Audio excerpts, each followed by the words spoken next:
일단 저희들이 취재한 채널A와 동아일보의 단독 보도 내용을 중심으로 이야기 전해드리고 있는데 이 방북 비용이라는 300만 달러가 어떻게 북한에게 전달됐을까? 그 과정도 궁금한데요. 취재됐습니다. 함께 보시죠. 자, 오늘 동아일보의 보도 내용을 보면 매우 상세하게 보도되고 있습니다. 300만 달러 어떻게 전해졌냐? 그 경로도 취재가 됐어요. 이재명 대표의 방북 비용이라는 300만 달러, 37억 원. 쌍방울 임직원을 동원해 쪼개기 밀반출로 북한에 전달했다.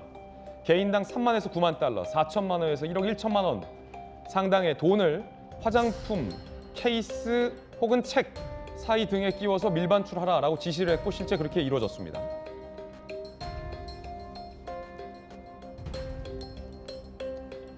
재경총괄본부 본부장 김모 씨, 금고직인데 300만 달러를 분배했어요.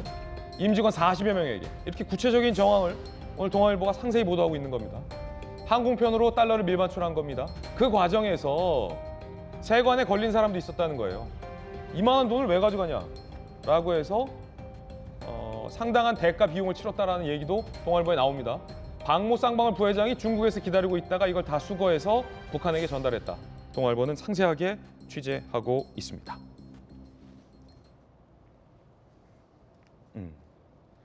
박정아 수석. 예. 김성태 전 회장의 일방적인 진술입니다. 거듭 말씀드리지만 방북을 위한 300만 달러가 이 과정을 통해서 북한에게 전달된 것으로 검찰은 파악하고 있다라는 보도 내용입니다. 그리고 앞서서 500만 달러도 건넸잖아요. 이화영이 대납해 줄 것을 요청해서 북한에게 건넸다는 그 500만 달러, 경기도의 북한과의 스마트팜 사업 비용, 대납 의혹이 제기되고 있는데 이화영 부지사가 김성태 전 회장에게 야, 500만 달러가 문제냐? 라고 되물었다는 부분에서 여러 가지 생각이 듭니다. 그게 무슨 의미일까? 500만 달러가 지금 문제냐? 라고 했다는 부분과 이재명 대표 방북을 위한 300만 달러가 전달된 경로 두 가지 보셨는데 어떻습니까? 우선 첫째 하나는 지금 앵커는 김성태 회장의 확인되지 않은 일방적인 진술이라고 하잖아요. 근데 지금 여기 등장인물이 보면 40명 이상이 넘어요 벌써. 김성태 회장뿐만 아니라 40명가량이 넘는 쌍방울의 임직원들이 다 여기 확인이 된 거예요. 이미 내가 화장품 케이스 혹은 책갈피에 이 많은 돈을 들고 나갔다.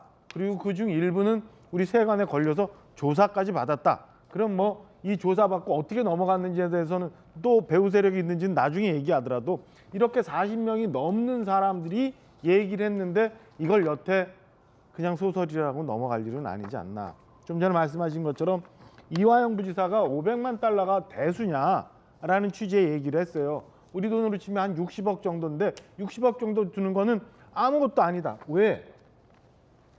2019년 1월과 5월에 경기도가 북한하고 그런 협약을 맺는다는 거 아니에요.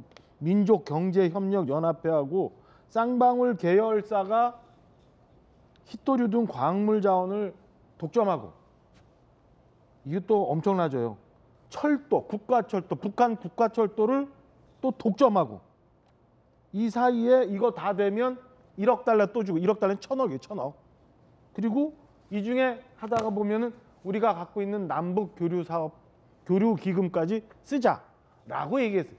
1,000억이 왔다 갔다 하고 뭐 철도 사업을 독점하고 하는데 300만 달러가 돈이에요. 그런 의미로 이화영 부지사가 이렇게 얘기를 한 거예요. 500만 달러가 그러니까 경기도 의회에서 스톱이 돼서 잘 안 되고 있는 거 지금 빨리 해가지고 2019년 5월 달에 500만 달러 송금해서 북한과 협약 체결하고 그 후에 좀 전에 말씀드린 것처럼 7월 달에 동남아 어디 가서 또 만나서 얘기가 된 거예요. 이렇게 되니까 500만 달러가 별거냐 소리가 나오는 거고 이렇게 되면 저는 아까도 얘기한 것처럼 해당 사람이 너무 많잖아요. 너무 많으니까 이제는 좀 관련자들이 솔직하게 얘기를 해줘야 우리가 어느 정도인가 감당할 수 있지. 너무너무 많이 벌어져 있는 거를 모른다 하고 밖에 나가서 데모한다고 해결이 되는 문제는 아니다라는 생각이 계속 듭니다. 자, 이 의혹들과 관련해서 민주당 지도부의 입장은 무엇일까요? 임성숙, 서영교 최고위원의 이야기 준비되어 있습니다. 들어보시죠. 김성태 회장은 입국 당시 집안이 초토화되었다고 했습니다. 정치검사들이 입안에 들어온 사냥감 김성태 회장에게 어떤 당근과 채찍을 썼을지 생각하면 현재가 법치주의 종마루 시대가 아닌가 생각이 듭니다.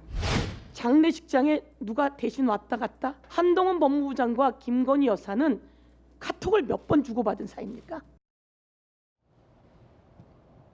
이재명 대표 당시 지사, 김성태 전 회장 두 분 다 시점은 다르지만 모친상이 있었는데 대리인들이 서로 같다는 것과 관련해서 서영교 최고위원은 그게 특별한 거라면 한동훈 법무부 장관과 김건희 여사는 카톡을 몇 번이나 주고받았냐라고 비판을 했습니다.